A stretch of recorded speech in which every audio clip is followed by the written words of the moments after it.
In February 1961, beneath a state geological facility near Vinnytsia, Ukraine, Dr. Leonid Chernov, a 47-year-old experimental physicist formerly attached to the Institute of Radiophysical Research in Kiev, became the subject of a classified inquiry whose details were never formally released.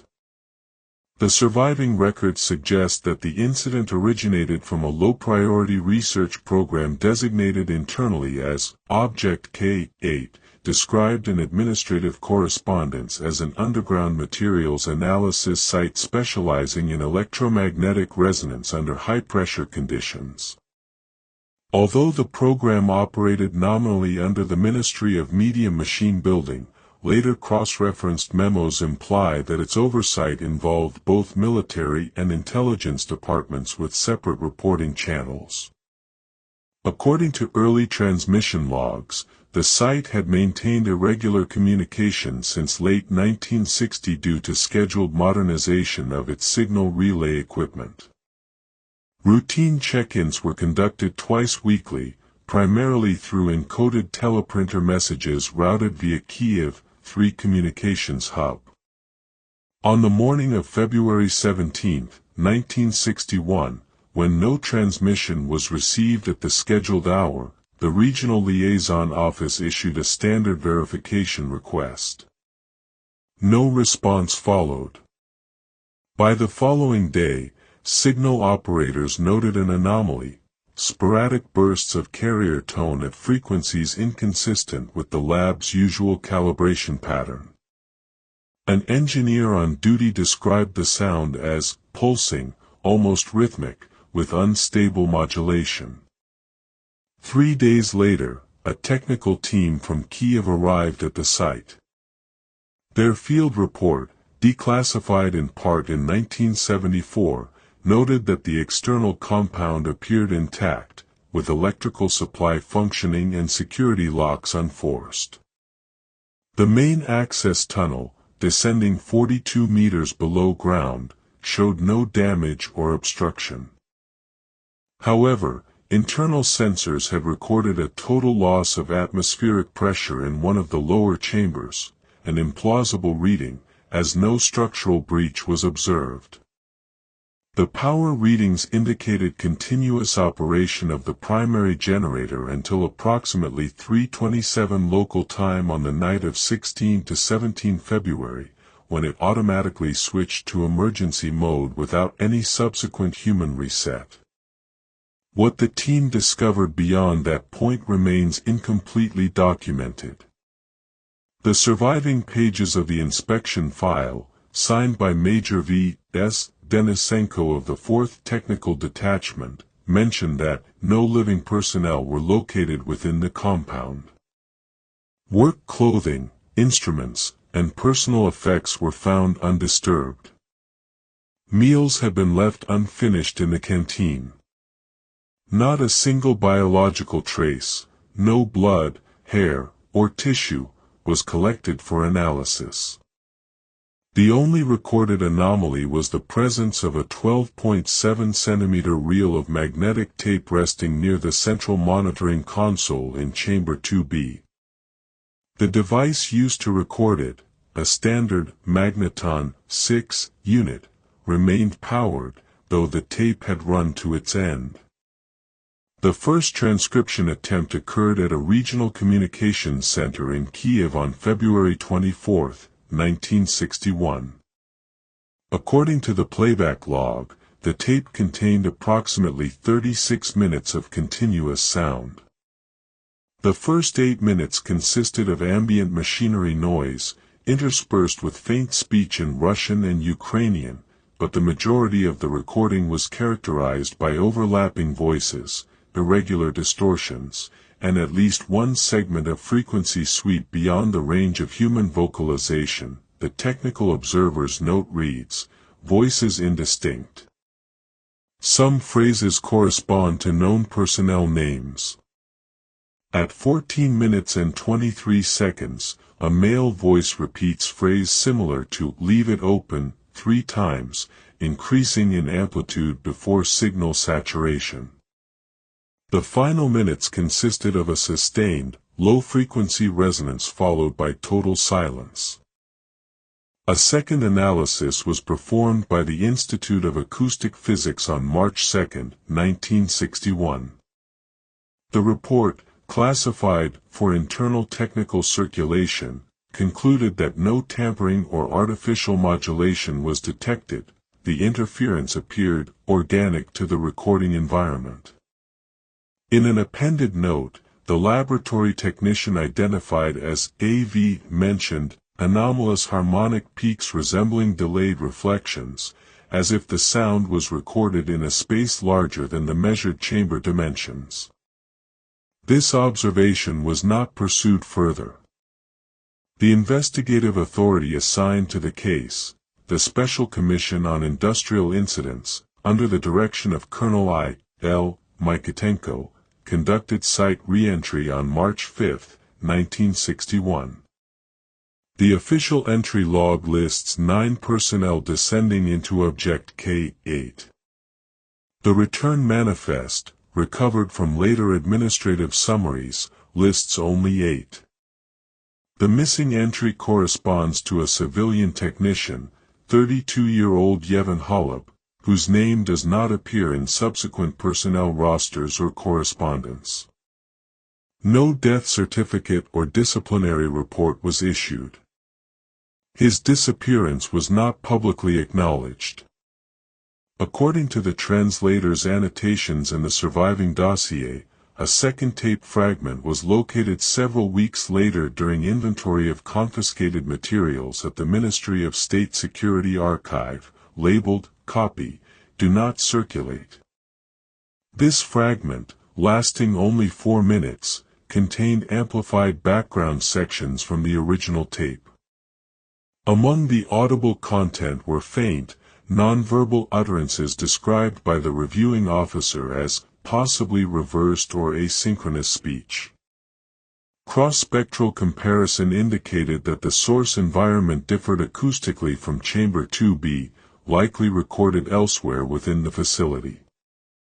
The accompanying memo, unsigned and undated, notes that the section between 152 and 214 corresponds to non-human articulation, low register, indeterminate origin. By mid-April 1961, the investigation shifted focus from technical malfunction to personnel accountability.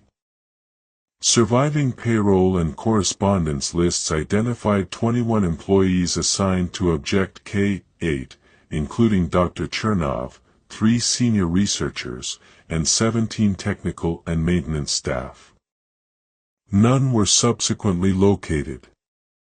Relatives received notification that the facility had been closed following an industrial contamination event.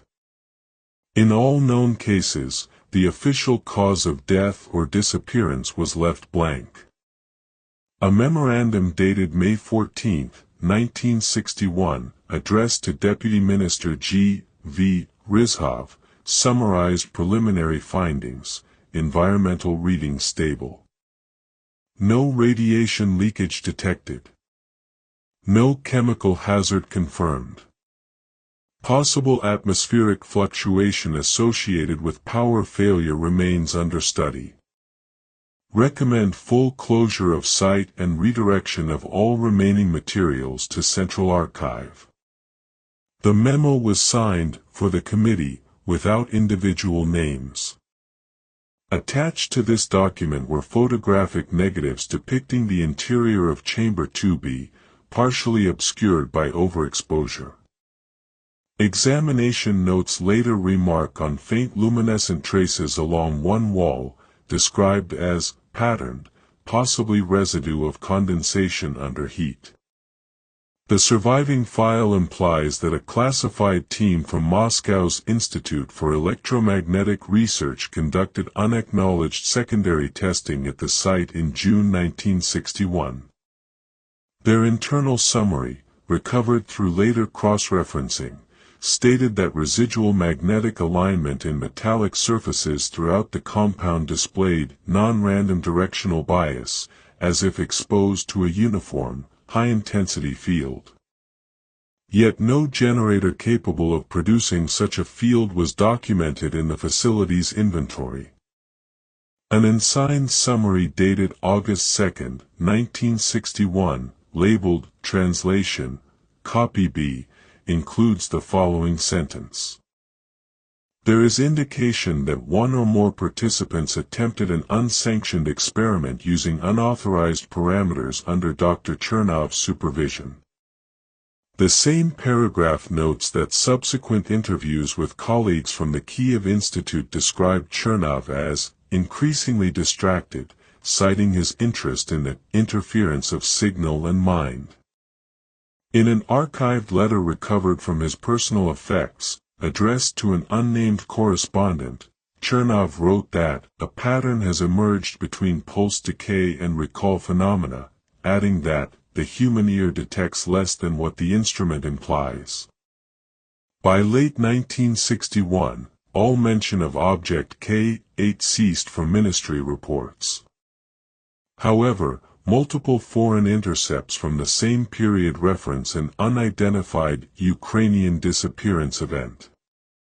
One translated dispatch from Warsaw, dated September 9, 1961, records that Soviet delegates discussed unexplained personnel losses in a deep installation and the confiscation of sound materials for military evaluation.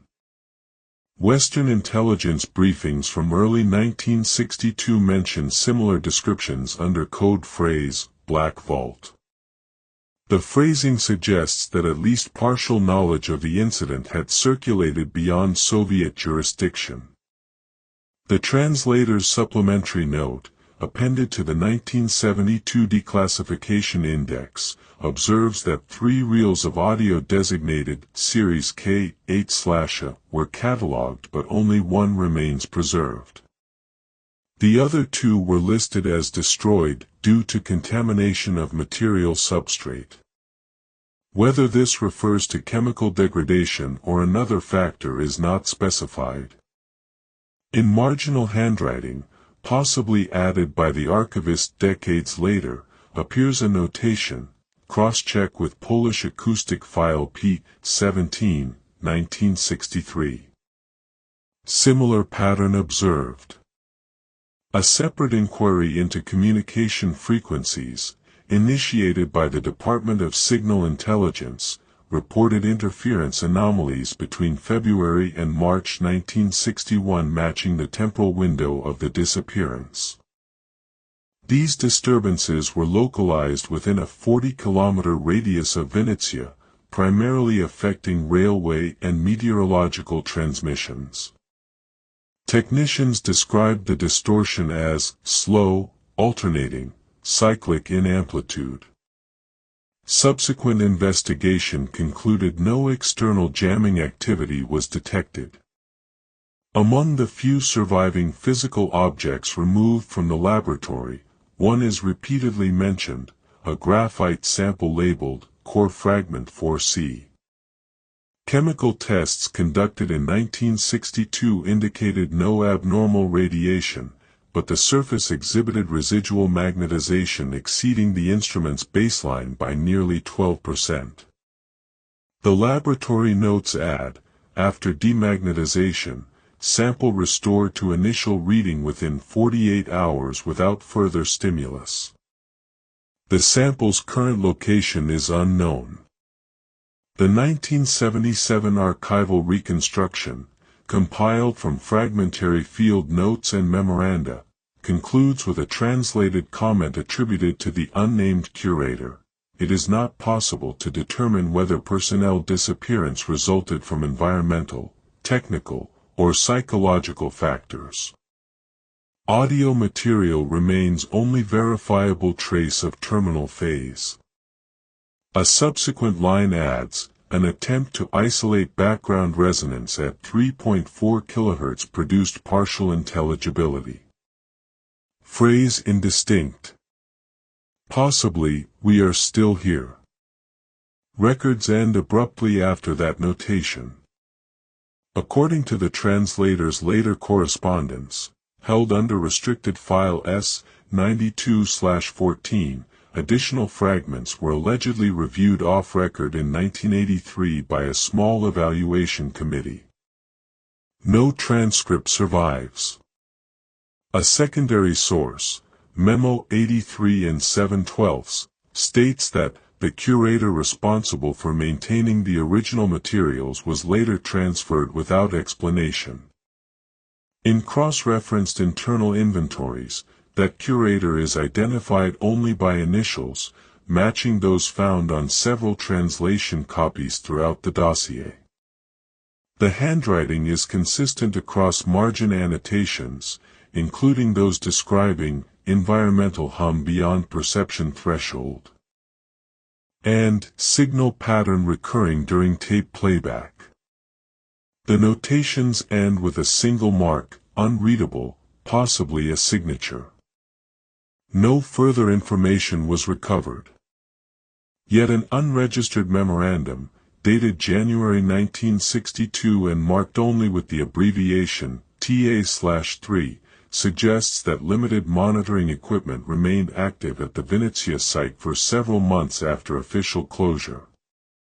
The document lists sporadic low-frequency emissions, between 3 o'clock and 4 o'clock hours, occurring on irregular intervals, with peak intensity matching the residual magnetization previously observed in metallic fixtures. The report's author, whose identity remains unverified, wrote that each emission is accompanied by a measurable drop in barometric pressure within the sealed chamber environment, though no air exchange system remains operational. On February 19, 1962, an order from the Regional Directorate authorized the complete flooding of the lower installation to prevent unauthorized entry. The Technical Division carried out the procedure over 3 days, sealing access shafts with reinforced concrete. However, cross-referenced entries in the hydrological maintenance log reveal that water levels inside the lower chambers declined unexpectedly by nearly 2 meters within 1 week, without visible leakage. Engineers attributed the loss to structural porosity. A subsequent inspection of the perimeter showed no seepage or cracks. Among internal communications preserved from that period, one coded telegram from Moscow, file M61/21, instructs, preserve all acoustic monitoring data. Do not dismantle relay. Further instructions will follow from central apparatus. No additional instructions were recorded. It is unclear whether the central apparatus referred to a military, scientific, or counterintelligence body. By mid-1962, all mention of Object K-8 ceased from official Soviet records. However, references resurfaced under new classification tags. The name, Project Radian, appears in a 1963 Index of Technical Studies concerning wave exposure effects on psychoneural response. Within that same index, 2 files, Radian/2 and Radian/5, are annotated, derived from K8. The descriptions correspond to acoustic isolation trials conducted at the Novosibirsk research facility later that year. The surviving administrative summary states, objective, to determine cognitive threshold to sustain subaudible signal exposure. The participants were civilian volunteers. No outcomes were published. A separate set of communications, apparently translated from Polish intelligence archives, mentioned the existence of an Eastern experiment associated with sound and void phenomena. One dispatch, originating from the Polish Ministry of Internal Affairs in March 1963, references an underground facility incident in the Ukrainian SSR producing unaccounted absences and residual frequencies of unknown origin. Attached to that translation is a handwritten comment in Russian. Poles were informed unofficially, possibly by displaced technician.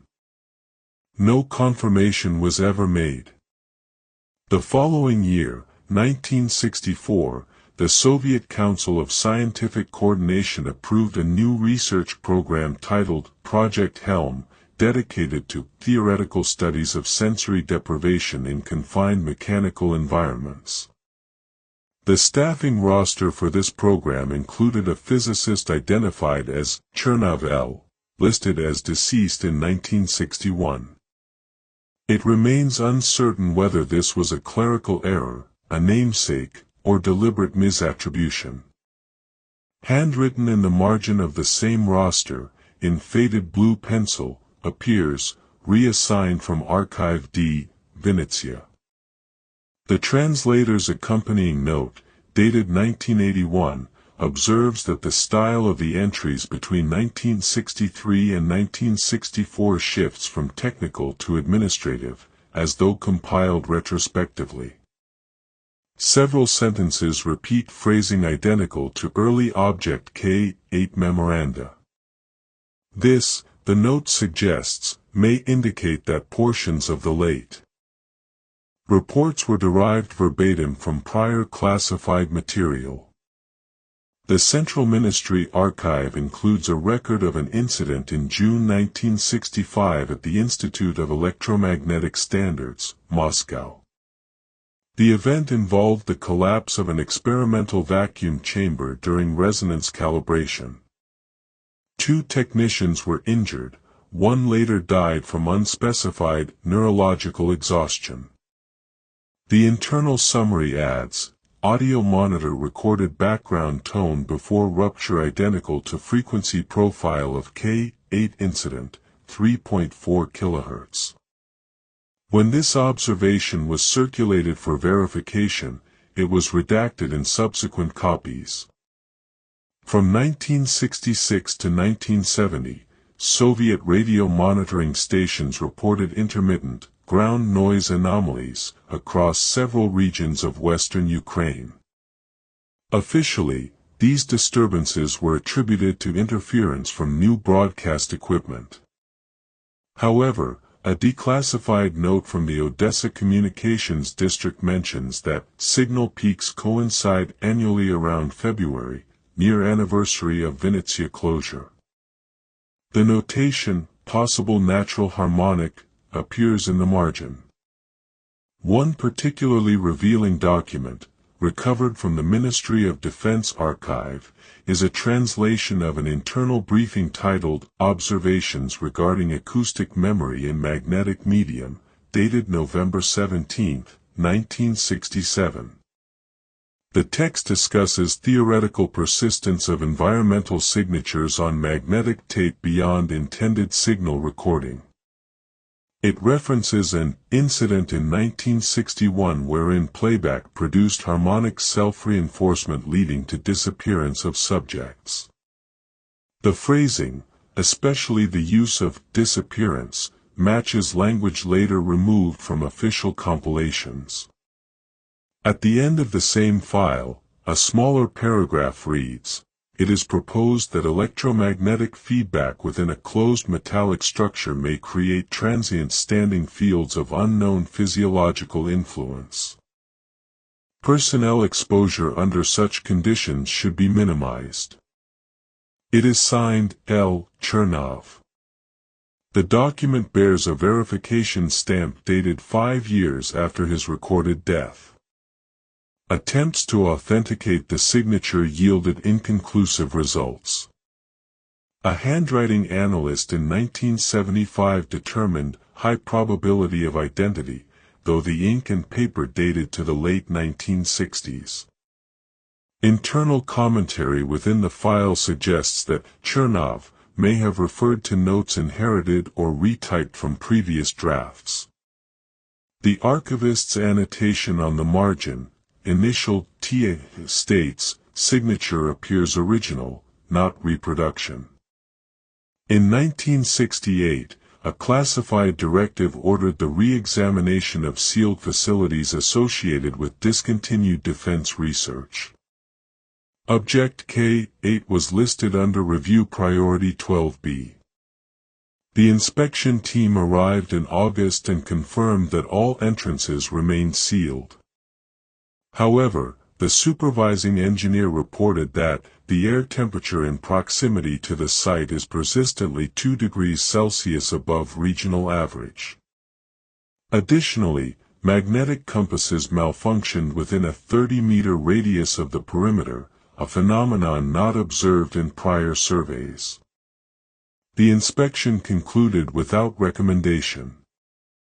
In January 1970, a new recording surfaced in the Kiev Technical Archive labeled Unverified Source, Tape 3. The origin of the reel remains uncertain. The accompanying note claims it was found in a mislabeled storage case during inventory. The tape's content corresponds partially to the 1961 recording but includes segments not previously documented. The acoustic profile matches Object K8 with a 3.4 kHz resonance line and distorted voices. A transcript prepared in 1971 notes that between timestamps 9 minutes and 14 seconds and 9 minutes and 28 seconds, a phrase is repeated, translated as, "Do you hear it now?" followed by silence and faint mechanical tapping. When the recording was played repeatedly for analysis, observers reported an increasing sense of internal vibration and mild nausea. No measurable infrasound was detected. The final assessment classified the tape as biologically reactive acoustic material. It was placed under restricted storage within the Institute of Neuroacoustics. Within months, that institute was quietly dissolved, and its archives absorbed by the Ministry of Health under the cover of Audiometric Research Consolidation. During the mid-1970s, sporadic mentions of radion resurfaced in communications between scientific liaison offices. A 1974 summary labeled, "For limited distribution," references legacy phenomena of unknown reproducibility. Another, dated 1975, contains an attached table listing experimental results under column headings, memory/residue/absence. The translator's marginal note observes that all numerical data in the absence column are missing, replaced by a series of horizontal dashes. In the same year, an interdepartmental memo proposed the destruction of obsolete research media. Among those slated for incineration were 3 magnetic reels contaminated by static buildup. Only 2 were confirmed destroyed, 1 was removed for further analysis. Its subsequent trace disappears from inventory. A separate log entry from April 1976 records the reactivation of a small acoustic test cell within the Vinnytsia region, operated by a research detachment under the Department of Mining Safety. The experiment was routine, involving geological echo mapping. After approximately 22 minutes of recording, the monitoring equipment registered spontaneous power fluctuation and auditory distortion identical to patterns noted in 1961. The senior engineer, M. Kovalenko, filed a brief report stating that instrumentation failed without identifiable cause, followed by silence resembling negative sound space. The phrase, "negative sound space," appears in no other technical documents of the era. Kovalenko's employment record ends the same month. In an internal meeting transcript from November 1977, a member of the Scientific Oversight Committee refers to a dormant field under administrative embargo. The statement reads, "It cannot be reopened without risk of uncontrolled replication of prior effect."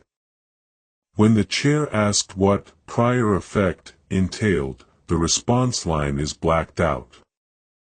The final administrative notation concerning Object K8 appears in the 1979 Annual Summary of Technical Losses, all remaining documentation pertaining to Venezia installation transferred to Archive D under sealed classification. Custodian to remain unnamed. A handwritten note beneath the entry states, "Custodian confirmed to be translator of prior materials."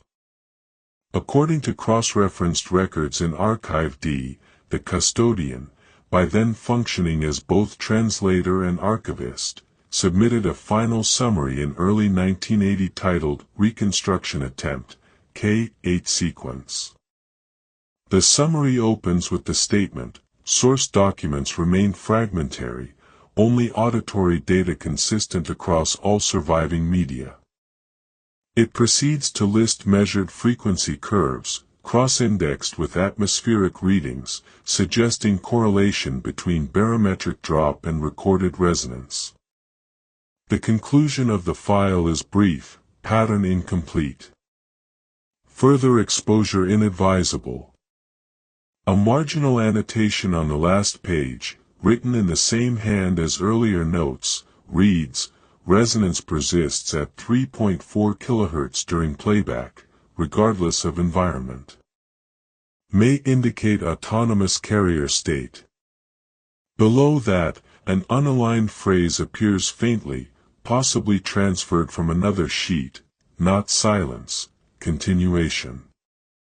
Later, during a 1983 inventory of sealed archives, it was discovered that the magnetic reels associated with the reconstruction were missing.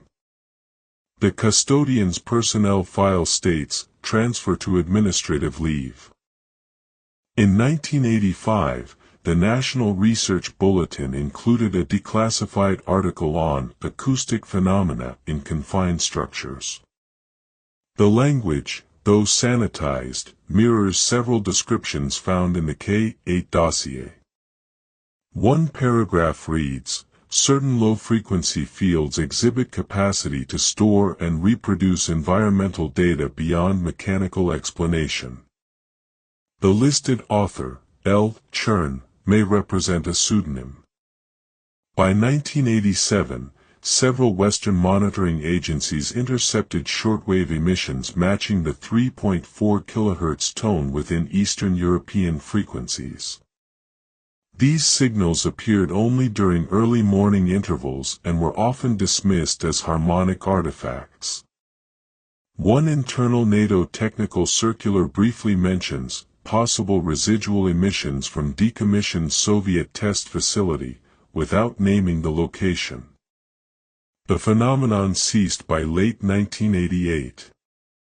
In 1989, following the administrative reorganization of scientific institutions, the remaining sealed archives of Object K8 were slated for transfer to Moscow. The shipping manifest lists 4 containers, but only 3 were logged at arrival. The missing crate, designated D4/17, contained audio storage and translation notes. The absence was not officially reported. The last known reference appears in a handwritten inventory from December 1990. It consists of a single line, "Series K8 remains unresolved." Possible correlation between signal and memory of space. The document ends with the remark, "Original custodian untraceable." No further documentation was produced. Yet, traces of the missing material began to appear in unrelated archives throughout the early 1990s, fragments mislabeled as geological surveys, or appended to meteorological data sets under routine storage. One such occurrence was discovered in 1992 within the Institute of Atmospheric Research, Kiev, where an intern reviewing outdated barometric readings encountered an attached cassette labeled simply, "Residual Sample." The accompanying card bore the initials, TA, in the lower corner, matching the handwriting previously attributed to the last custodian of Object K8. The cassette itself contained a continuous tone of indeterminate origin, interspersed with brief silences at 11-second intervals. When played through modern equipment, the waveform displayed spontaneous modulation inconsistent with magnetic degradation. The technician responsible for analysis described the sound as a pulse too regular to be random, too imperfect to be mechanical. Over the next 6 months, multiple copies of this recording circulated informally within the research community. Several listeners noted the appearance of subtle echoes that did not exist in the original transfer, faint repetitions of ambient noises from their own environments, returning through the playback signal seconds after they were made. For instance, a cough recorded accidentally during one session reappeared distorted during another, despite complete isolation of equipment. No consensus explanation was reached. The Institute issued a statement attributing it to electronic feedback and pattern confusion. By 1994, a number of private collectors and former Soviet engineers began to assemble unofficial compilations of anomalous archival material, including portions of the Venezia recordings. These collections, circulating quietly among post-Soviet researchers, were known collectively as the silent tapes. Many reels were incomplete or mislabeled, often recorded over with unrelated radio chatter. Nonetheless, recurring patterns were documented, identical signal shapes, repeating frequency signatures, and occasional embedded speech fragments corresponding phonetically to Russian interrogative forms, "Tai slishish?" "Do you hear it?" Western analysts who later examined these reels concluded that the recordings demonstrated a primitive form of environmental imprinting. The persistence of acoustic fields beyond their physical source. One declassified British technical memo from 1995 summarizes, no direct correlation to known electromagnetic resonance models. Source appears to utilize sustained harmonic reinforcement within an enclosed system of decaying metallic medium. In 1996, an independent researcher named M. Karlenko, formerly associated with the Odessa Communications Division, published an unauthorized monograph titled Echo and Absence: Studies in Soviet Acoustic Experiments. The book briefly mentions a facility in Venezia, whose work bridged between sonar engineering and psychological isolation studies. 3 months after publication, the book was withdrawn without official reason, and existing copies were recalled for printing defects. Only 5 confirmed copies survive, each showing erased passages under ultraviolet inspection. Meanwhile, the physical site of Object K-8, officially flooded and sealed, was disturbed during regional redevelopment in 1997. Construction crews reported encountering a dry cavity below reinforced concrete approximately 8 meters beneath surface level. Initial inspection revealed a narrow service corridor leading into a metallic chamber lined with decayed insulation panels. The foreman noted the presence of a strong iron odor, as if from machinery long exposed to water though no corrosion visible. Work halted for safety reasons. Documentation was forwarded to municipal authorities. Within weeks, an unmarked team of inspectors arrived, bearing clearance from the Regional Emergency Directorate. Witness statements collected later described their equipment as military type, compact analyzers and sound recorders. They remained on site for 3 nights, then ordered the cavity resealed. The official report filed afterward lists the location as unstable ground, unsuitable for construction. However, eyewitnesses claimed that the inspectors left carrying 2 sealed containers marked only with the letter K. Following this incident, several residents of the surrounding area reported unusual nocturnal vibrations and a persistent low hum audible only indoors. Local authorities attributed the phenomenon to nearby electrical substations. No measurements confirmed this explanation. By 1998, academic references to the K-series material vanished entirely from domestic research. Yet fragments began to surface abroad under ambiguous contexts. One such fragment, published in a 1999 conference paper from Bonn, Germany, included a diagram labeled Resonant Decay Model of 3.4 kHz Field. The caption cites an anonymous Soviet source and describes autonomous signal behavior in sealed environments. When questioned, the paper's author claimed he had received the image from an Eastern colleague whose archive was being liquidated. Cross-referencing the diagram with known K8 materials confirmed near-identical structural ratios between frequency peaks, a match statistically improbable without access to the original data.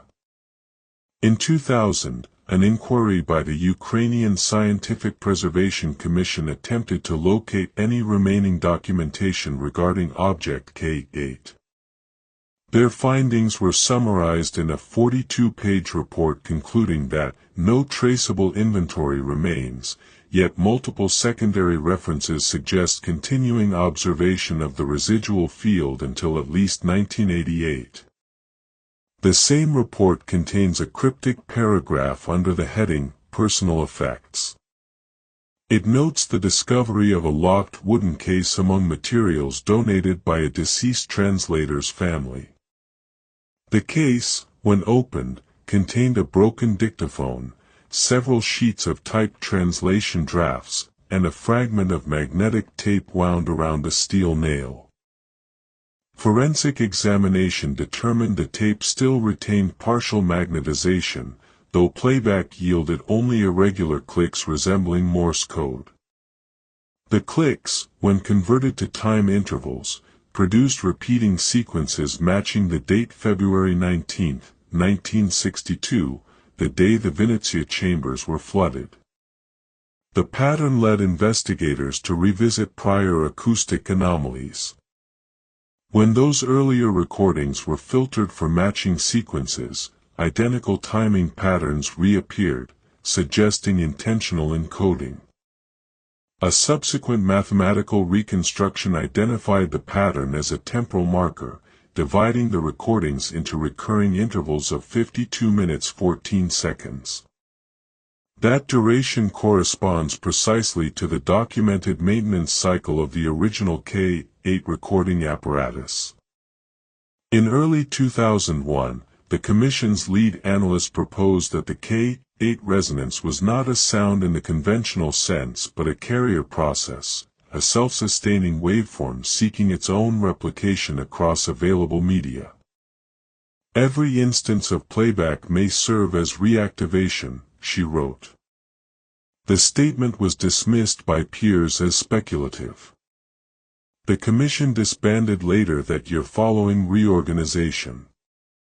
After 2002, scattered testimonies from technicians who had handled surviving tapes described similar experiences: disorientation, loss of temporal awareness, and an indistinct auditory afterimage persisting for hours after listening.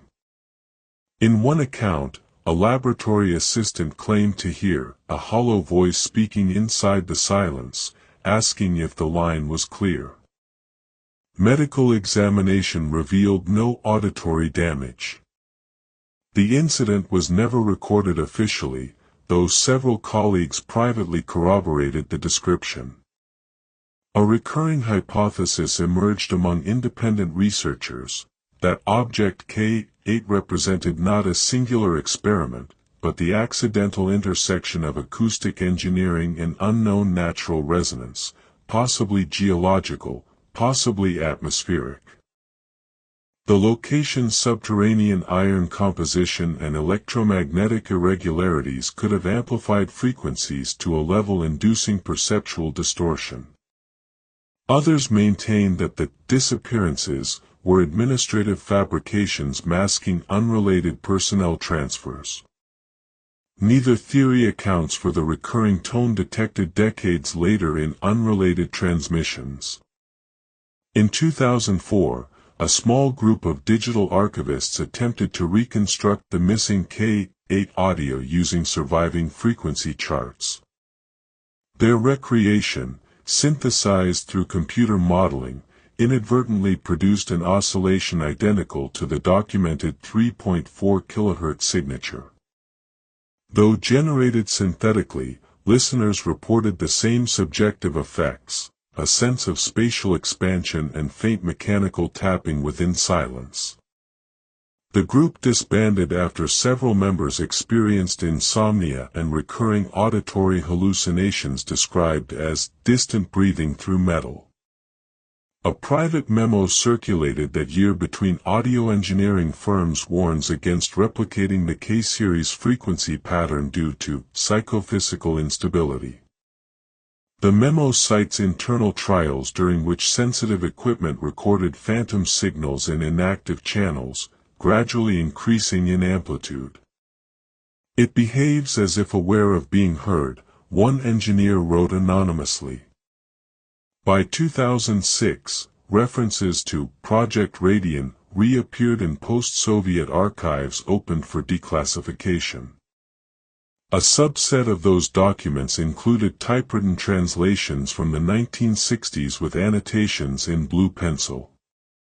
One page, partly torn, reads, "If the tone persists without input, consider environment contaminated."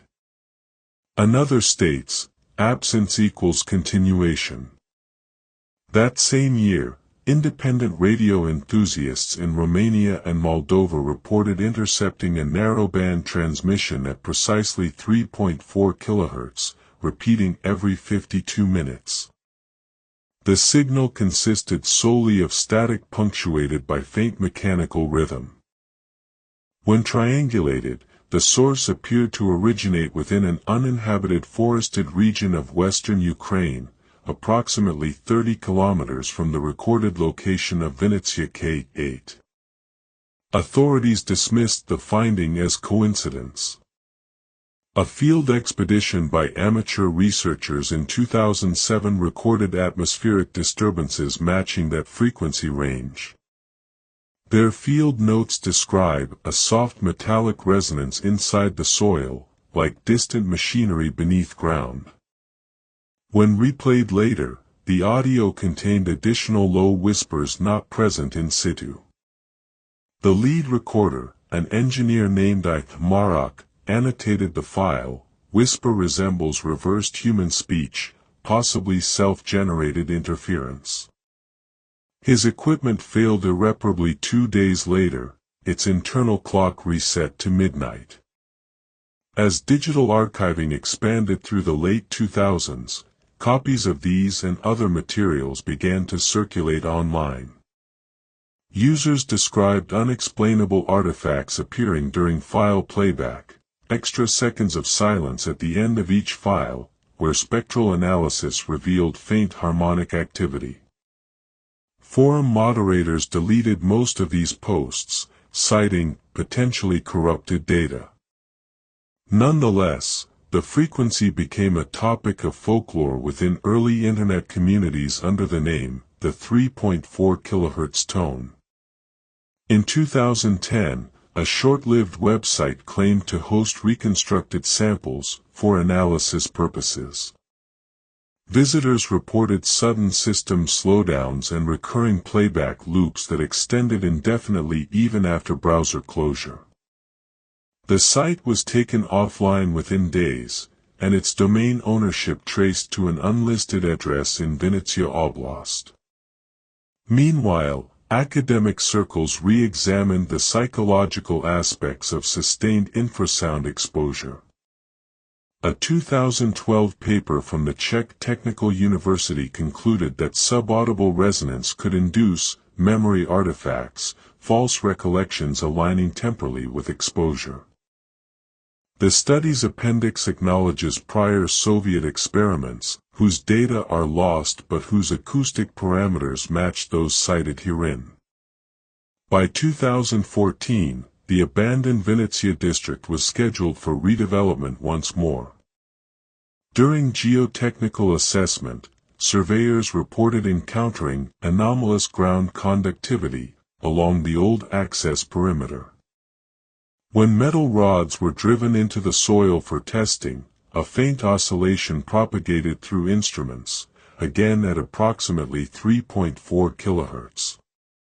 The anomaly was logged, ignored, and the site cleared for construction. However, in the following months, several workers reported auditory phenomena during excavation: whispers, metallic breathing, the sensation of vibration without sound. The company physician attributed this to fatigue. Construction halted after a small sinkhole opened near the old foundation, exposing a corroded hatch identical in dimensions to decommissioned Soviet access portals. Local authorities resealed it with concrete. Between 2015 and 2018, numerous shortwave hobbyists continued to document intermittent emissions corresponding to the same harmonic pattern. One recording captured in early 2017 includes what analysts described as a human voice repeating unintelligible syllables synchronized with carrier decay. The voice's timbre matched archived samples of Soviet male speakers from the early 1960s, though signal compression prevented full verification. In 2019, an anonymous upload appeared on a restricted academic network titled K8 Reconstruction v3. The file's metadata identified its creation date as February 19, 1962, the same as the original flooding order. When opened, the file contained no audio, only digital silence. Yet spectrographic analysis revealed faint peaks exactly matching the historical frequency. Within hours of download, several users reported their systems freezing during playback attempts. The file vanished from the network the next day without trace of its origin. In 2020, a journalist investigating Soviet-era experiments on acoustic isolation contacted surviving members of the old Ministry of Electromagnetic Standards. One retiree agreed to speak anonymously. His statement, later transcribed, reads: "They believed sound could store presence, that if a room heard enough of a person, it could remember them. The problem was not recording, it was what stayed behind after playback." When asked what became of the remaining tapes, the man replied only, "You think you destroy sound by silence. You don't. You just move it somewhere else." Since 2021, scattered low-frequency events continue to be reported in the Venezia region during winter months. Residents describe electrical interference, radios activating spontaneously at night, or pressure fluctuations followed by moments of absolute quiet. Environmental sensors register nothing unusual. Yet independent recordings consistently reveal a faint trace, a tone hovering near 3.4 kHz, emerging only when background noise fades completely. A final, unofficial report compiled by local archivists in 2023 concludes, the object no longer exists as a structure, but persists as condition. Attached to this report is a transcript of the earliest 1961 recording, digitally restored. The last audible phrase remains unchanged. "Do you hear it now?" Followed by 12 seconds of silence. Then, faintly, a second voice, previously unnoticed, whispering beneath the static. "We still do." For approximately 3 seconds after the phrase concluded, the waveform remained active despite no further sound input. Analysis confirmed autonomous oscillation. The carrier frequency sustained itself at diminishing amplitude until stabilizing at an inaudible threshold. This behavior, previously documented only in analog magnetic media, now occurred within a purely digital environment. The technician overseeing restoration logged the incident as residual harmonic self-maintenance. Following the event, several data terminals within the laboratory experienced irregular synchronization errors. System clocks began advancing by minor increments of 0.004 seconds per playback cycle, accumulating measurable drift over repeated operations. Attempts to correct the anomaly through manual calibration failed. Each device reverted automatically to the offset value upon next system boot. A memo from the lead engineer, dated March 2023, notes, correlation between playback and temporal deviation statistically significant. Hypothesis: the K8 tone establishes self-consistent temporal pattern across connected systems. Recommend isolation and non-replication. Despite the advisory, multiple institutions requested copies of the restored file for independent verification. The material was transmitted through secure channels under project code Archive Resonant. Within weeks, 3 recipient servers reported spontaneous file duplication within their encrypted directories. Duplicate file names displayed modified timestamps corresponding to the local sunrise time of Venezia, regardless of receiving server location. Cyberforensic specialists reviewing the phenomenon described it as propagation via metadata, though no traceable source code supported that claim. One analyst proposed that the duplication represented an undocumented compression artifact caused by lossless encoding at subaudible frequencies. Another, in a redacted portion of correspondence, wrote, "What if the frequency pattern is not being stored in the file, but in the act of observation itself?" By mid-2023, reports of auditory interference during data review increased. Archivists described perceiving faint tones even when no file was open. The interference manifested as short pulses lasting less than a second, usually coinciding with transitions between screen states, loading bars, autosaves, or system idle cycles. The tone's frequency, when recorded externally, measured precisely 3,403 Hz. Parallel incidents occurred within unrelated institutions.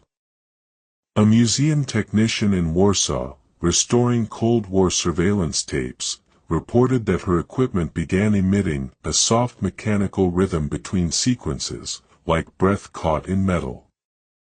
In Budapest, a linguistics researcher reviewing field recordings noted spectral anomalies matching the K8 signature embedded in unrelated 1970s interviews. Both cases were dismissed as cross-contamination from corrupted files. Nevertheless, the recurrence pattern suggested continuity beyond localized storage. A field investigation initiated under the European Archival Security Directive, EASD, in August 2023 examined whether digital resonance could manifest without acoustic origin. Preliminary findings stated, frequency behavior displays characteristics of persistence independent of substrate.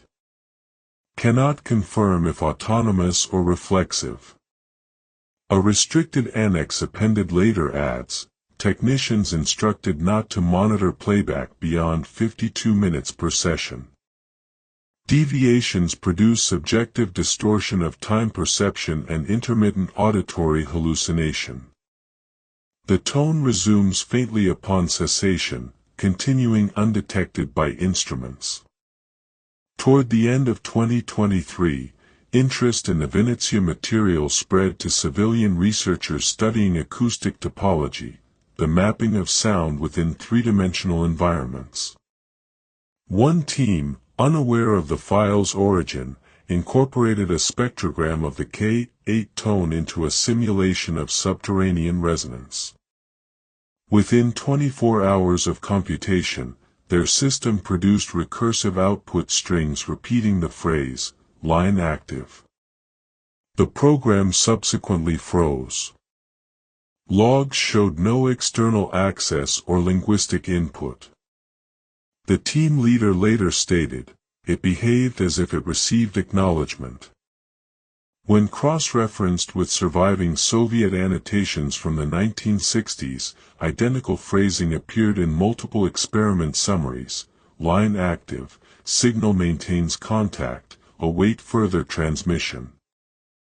These were once believed to reference secure radio channels.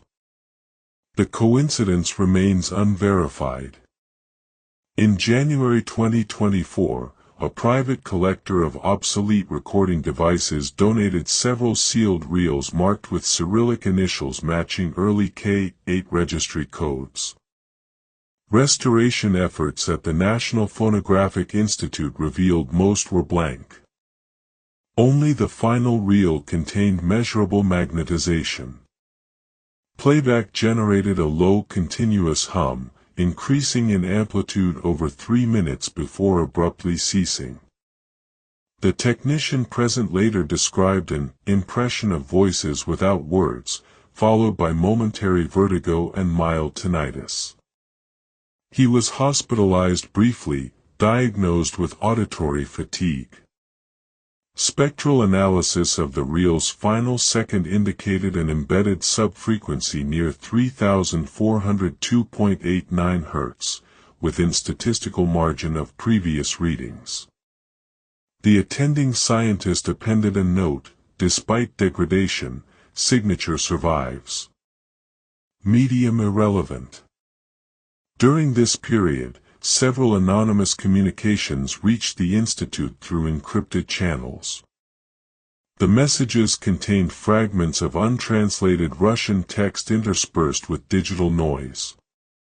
Decoded portions referenced, "continuation of presence protocol," and "response pending." Each email originated from dynamically changing IP addresses located across multiple countries, yet all corresponded to transmission intervals precisely 52 minutes apart. Attempts to trace the source revealed that each message timestamp matched moments of recorded seismic microvibrations in western Ukraine. The magnitude of these vibrations was below perceptible threshold, yet they recurred consistently for 3 consecutive days. Subsequent field monitoring detected residual electromagnetic fluctuations near the original K8 coordinates.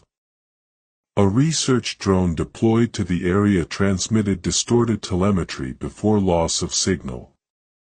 The recovered memory module contained only one audio fragment. 8 seconds of steady tone followed by a faint whisper in Ukrainian translating roughly to, "It does not stop." The event prompted the reinstatement of limited observation protocols. Government response remained informal, coordinated through academic intermediaries. Their summary report, labeled Field Note 19F/24, concludes, "The persistence of frequency 3.4 kHz cannot be explained through environmental feedback or known resonance models. Phenomenon behaves as self-referential data event, reactivating wherever observed." Throughout the remainder of 2024, further unexplained data irregularities arose within archives containing derivative K8 material. Files refused deletion, spontaneously reappearing after system reboots. Audio visualization software displayed ghost peaks that continued shifting after playback ceased. A classified memo, circulated internally among archivists, advised, "Avoid direct auditory monitoring. Utilize visual spectral analysis only."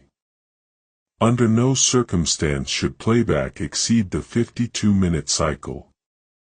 If secondary tone persists, evacuate room and isolate medium. Unofficial accounts describe at least one incident of full auditory blackout, total suppression of ambient sound within a sealed monitoring chamber during playback testing.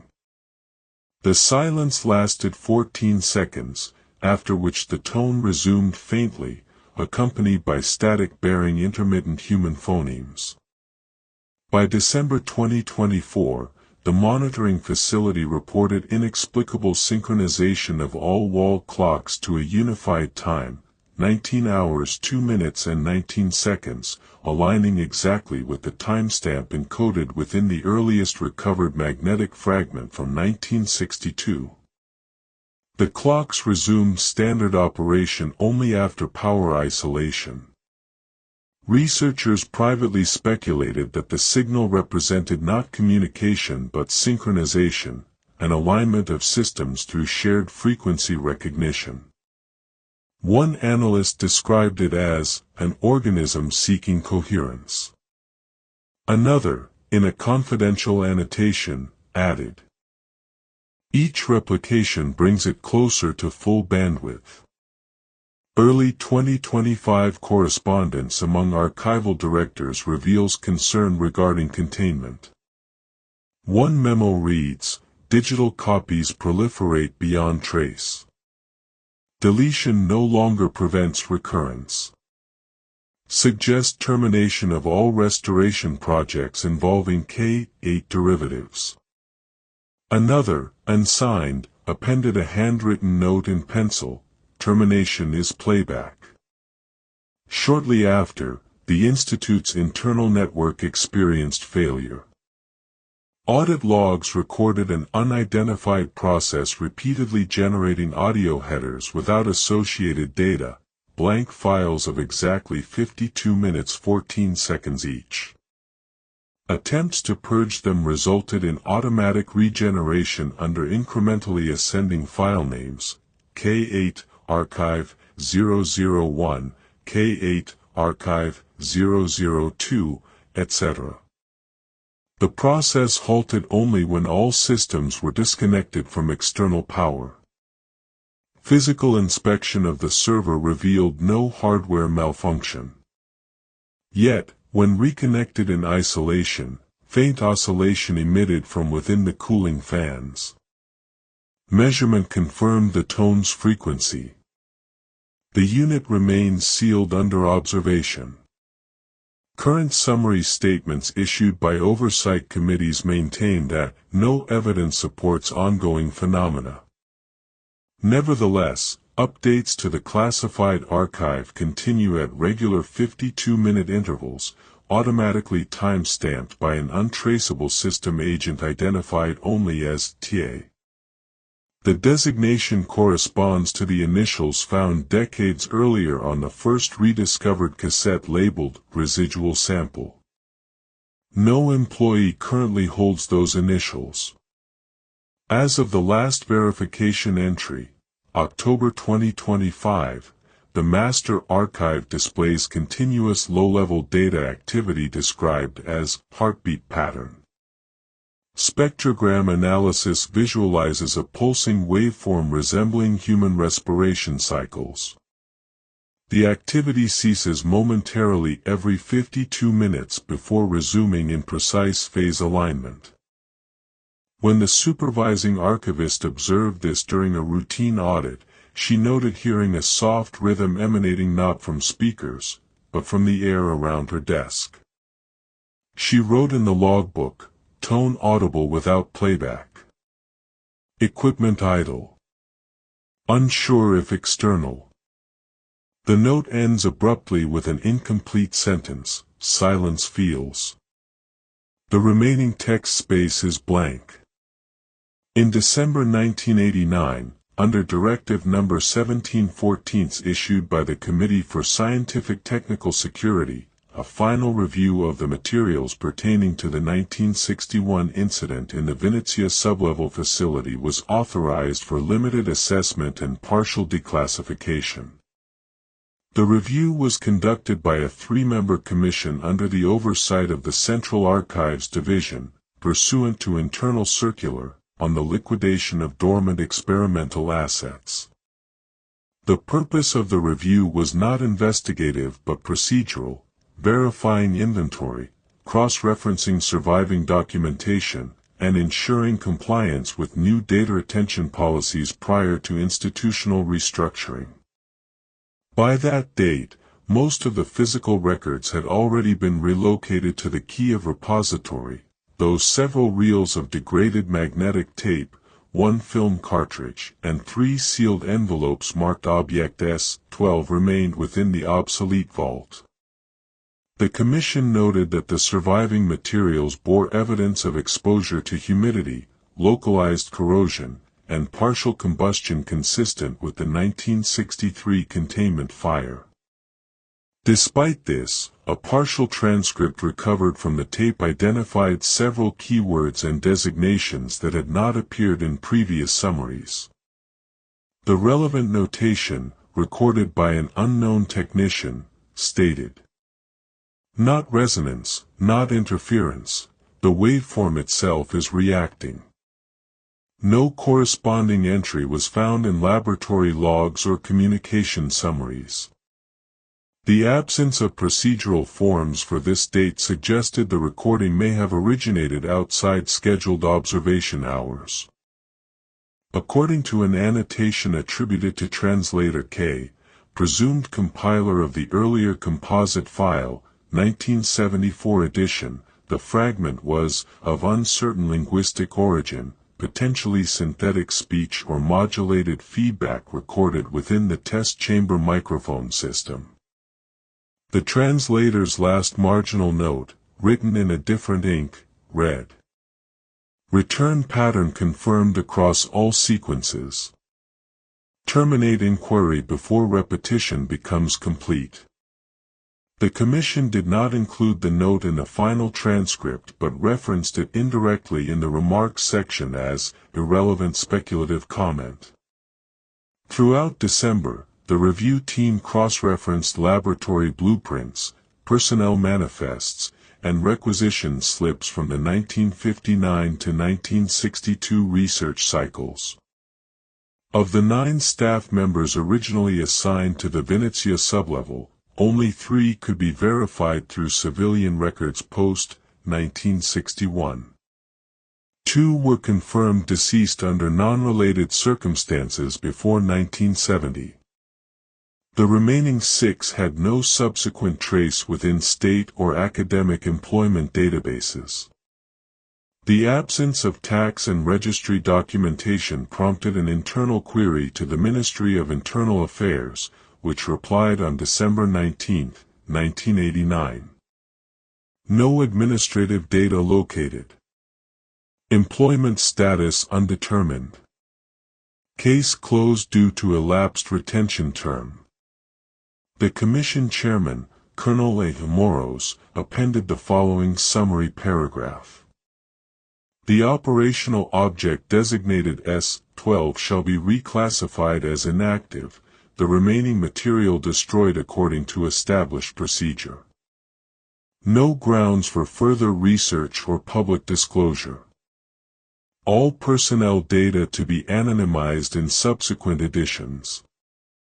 Nevertheless, an addendum to this directive, handwritten by the supervising archivist, indicated uncertainty over one particular envelope labeled number 5, translator's notes, partial.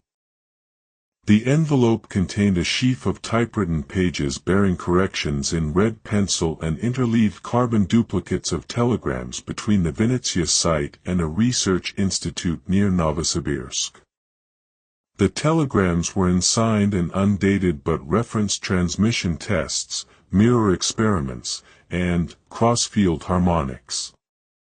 None of these terms appeared in official documentation from the period. The archivist noted structural anomalies in the wording of the messages, observing that syntax patterns repeat with slight displacement, as if translated from successive drafts of the same text.